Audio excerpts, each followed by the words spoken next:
Some developments on a major story we are covering. The Rochester mother accused of murdering her 1-year-old baby boy and assaulting her 2-year-old daughter pleaded not guilty in court this morning.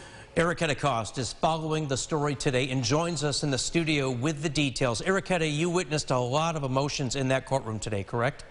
That's exactly right. Briasia Love, the mother accused of these crimes, pleaded not guilty to murder in the second degree and assault in the second degree. The murder charges for her 1-year-old son and assault charges for her 2-year-old daughter. I spoke to Love's second cousins as they left the courtroom with tragic emotions. A tense moment this morning for sure.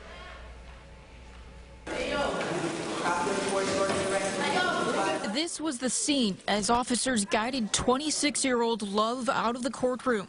Yelling could be heard throughout the arraignment between Love and several members in the gallery. Second cousins to her tell us they came to support her mother, Tiffany. All I know is a lot of pain. Reality is hit this morning. A criminal complaint alleges Love was the sole caretaker to her 2 biological children. She's accused of a, quote, depraved indifference to human life, causing physical harm to both babies.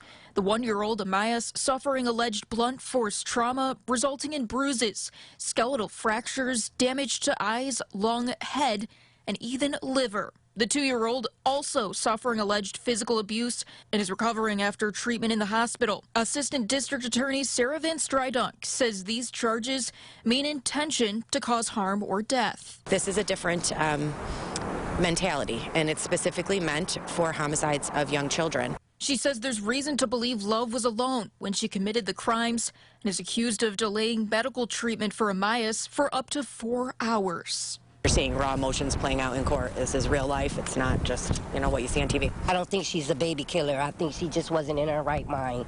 That part. I don't think that she really meant to harm her baby. She loved her kids. Mistakes do happen.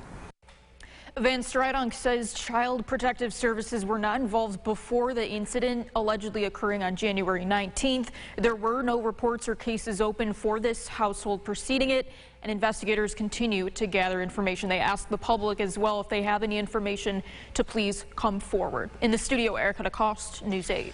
All right, Erica, thank you. Attorneys would not confirm if the defendant has any history of mental illness or substance abuse.